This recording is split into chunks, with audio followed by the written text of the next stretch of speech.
The Corruption Perception Index by Transparency International seeks to rank countries' corruption levels according to how experts and business people see them.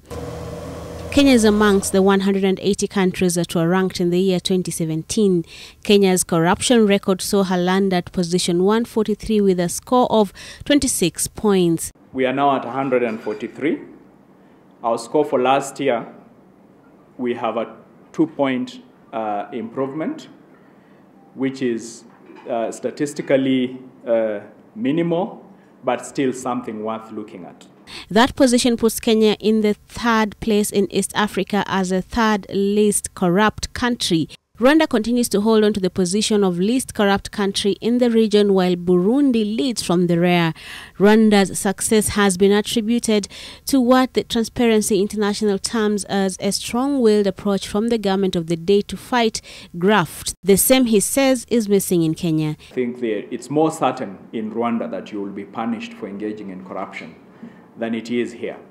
I think secondly is the levels of political support for the fight against corruption. And I think even though we have engaged in a lot of rhetoric here, there are still too many people who are engaging in corruption in high places and getting away with it.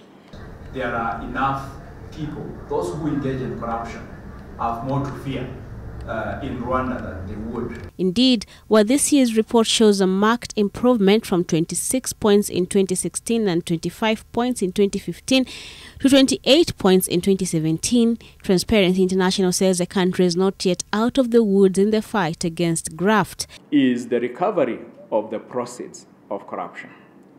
You know, the incentive for people to engage in corruption is because they can acquire wealth corruptly and get to keep it. So if that incentive is taken away by ensuring that all the resources that are acquired corruptly are reverted to the public coffers, that incentive would be taken away, and we will definitely see a significant drop in the levels of corruption in this country, and a significant rise in the rankings of the CPI and other related pieces of research.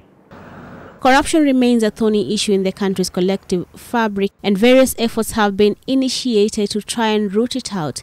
The president had made it a rallying call, one that is backed by numerous organizations whose sole work is to tackle this vice. However, the TI says these efforts are not bearing the desired fruits.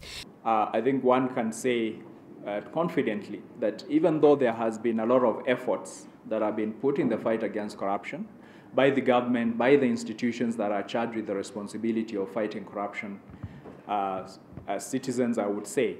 But still, the score remains quite a bad one.